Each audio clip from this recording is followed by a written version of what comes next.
अस्सलाम वालेकुम। Welcome to my YouTube channel. क्या हाल है दोस्तों? उम्मीद है आप सब लोग खैरियत से होंगे। आज का जो हमारा टॉपिक है वो है इख्तिलाम और जरियान। इख्तिलाम और जरियान एक ऐसी बीमारी है जिसका इलाज जल्द ना किया जाए तो ये इंसान को अंदर से खोखला कर देती है। इसके साथ आपने यूट्यूब चैनल को सब्सक्राइब लाजमी करना है और वीडियो को मुकम्मल देखें ताकि आपको इसके बारे में मुकम्मल इन्फॉर्मेशन मिल सके। इख्तिलाम और जरियान ये दोनों मिलती जुलती बीमारी हैं। इख्तिलाम जो है ये जवानी की इलामत है। ये हफ्ते में एक या दो दफ़ा हो तो नॉर्मल बात है। अगर एक ही रात में 2 या 3 मरतबा हो तो ये एक बीमारी है जिसका जल्द इलाज किया जाए।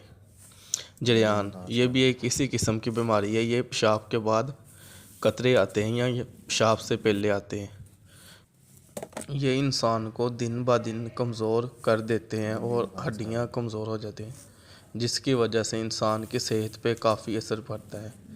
इख्तिलाम और जरियान का बेहतरीन सफ़ूफ़ आपकी खिदमत में लेकर हाज़िर हूँ। अगर आप ये नहीं बना सकते तो हमसे रब्ता करें। इंशाअल्लाह चंद 1-2 दिन में आपको इसकी डिलीवरी मिल जाएगी। इसके साथ इजाज़त दीजिए। अल्लाह हाफिज़। इसका नुस्खा इंशाअल्लाह नेक्स्ट वीडियो में मैं आपके साथ शेयर करूँगा।